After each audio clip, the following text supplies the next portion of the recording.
Sure, you met the federal mandate, you put in the signs, programmed the phones, and checked the box.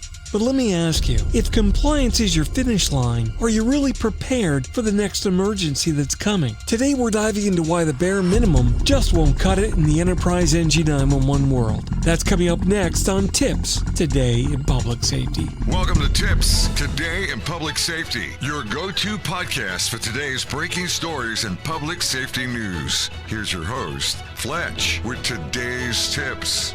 Welcome to TiPS, Today in Public Safety. This is Fletch, I'm an ENP, and I'm the Vice President of Public Safety Solutions at 911 Inform. 3 times every week I bring you the latest, most informative, and sometimes controversial takes on emergency communications. And today's no different as we take a dive into why compliance is the floor, not the ceiling. Okay, let's get real for a second. Too often I meet an enterprise IT admin who has the look of someone who's trying to do the right thing, while upper management has quietly handed them a broom and shown them where the rug is. Why? Because of Kari's Law and the BAUM'S Act. See, all too often they're not a strategy. They're just a starting point, and rarely are they properly implemented. You see, the law says that you have to provide direct 911 dialing and dispatchable location data. Great. But then it gets a little vague on how accurate, how timely, or how useful that data actually has to be. So that brand new VoIP phone might be legally compliant while still sending responders to the lobby of a 30-story building. And because that's the right street address, nobody cares about the cryptic alphanumeric mashup on address line 2 that equates to cubicle 2C231 and a heart attack on the 27th floor that nobody could decode. Good luck with that. So now let's add a little spice to this compliance chili. First is the ethical dilemmas. You've got IT administrators out there that are stuck between doing what's right and what they've been told is, quote, budget friendly, unquote, read cheap. Too often project managers are strongly encouraged to just get the compliance box checked and move on. They're told, we'll circle back on that advanced location stuff later. Spoiler alert, they never circle back. Then there's a huge lack of understanding. Because executives think that emergency calling is still like the rotary phone era, but today's communications tech is a mesh of endpoints, like mobile devices, soft phones, and cloud-hosted UC sitting out there behind 5 different VPNs that people forgot to turn off. It's a nightmare. And then there's the inconsistent enforcement. Let's not even talk about how one state might fine you for being non-compliant, and then the next one might just shrug. That legal patchwork is part of why people cut corners. But public safety just doesn't work that way. 911 was designed to work everywhere, not just in zip codes that enforce it or on specific devices. Then on my personal most hated list, misinformation mayhem. Everybody is a compliance expert until someone dials 911 and nobody shows up. I always say, trust but verify. People that walk up to you and say, don't worry, you're covered. Those are the ones you need to worry about the most. Ask them how, ask them where, and then ask them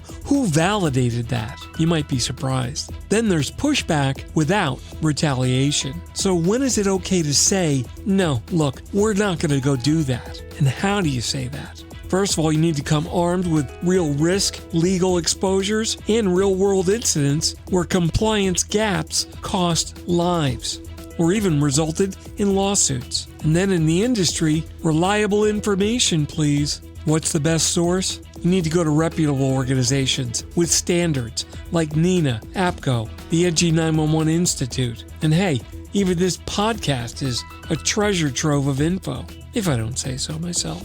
But if you've got somebody who's citing Reddit or their buddy from another building, maybe you don't build your compliance plan around that kind of source data. Then you've got the wild, wild west of telecom, the BYOD community. Talking about mobile devices today, they're causing a virtual explosion of personal device usage in a work environment. You've got workers taking Zoom calls from their couch, from their car, or the community pool. But that's not anything new. But one that's coming more and more into play is the usage of their own personal device. Personal BYOD complicates things. These devices are not under the control or responsibility of the enterprise. Yet when they're signed into a corporate profile, they're an endpoint on the corporate network. And if they're using voice communications, they're covered just like any other phone sitting on the desk in the main office. and that MLTS client can and must be covered. And what about any cellular phone in your building? Personal, guest, or corporate owned? You see, the technology exists today that can alert an enterprise when a 911 call is made on one of those devices, with zero interaction from the user. So then the question becomes, do you deploy that tech before or after the headlines and the underlying tort lawsuit? You have to remember that in today's litigious society, public opinion on situations like that change daily. So the question becomes, are you going to just fix the problem or are you going to eliminate it? So that's it for today's episode of TiPS, Today in Public Safety. Thanks so much for listening. For more updates and insights, you can follow me on social media at Fletch911, and you can visit 911tips.com, where you'll find a complete episode list of all of our previous podcasts. Stay safe. Thanks so much for listening. And if you're in public safety, thanks for what you do every day. This is Fletch. I'll catch you next time. Take care. You've been listening to TiPS, Today in Public Safety, your go-to podcast for today's breaking stories and public safety news. Hosted by Fletch and available every Monday, Wednesday, and Friday. Catch past episodes on 911tips.com. That's 911tips.com. Be sure to like and subscribe, and remember to join us each week for the latest on NG 911. I am Spider Harrison, the official 911 voiceover dude. Catch me on Sirius XM on various channels, including 90s on 9, the 10 spot, and on the Weekend Countdown on Hits 1. Or don't regret it for the rest of your life. Either way, I'm good.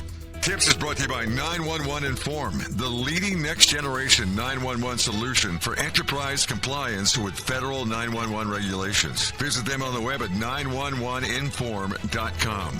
911 Inform, making every second count when it matters the most.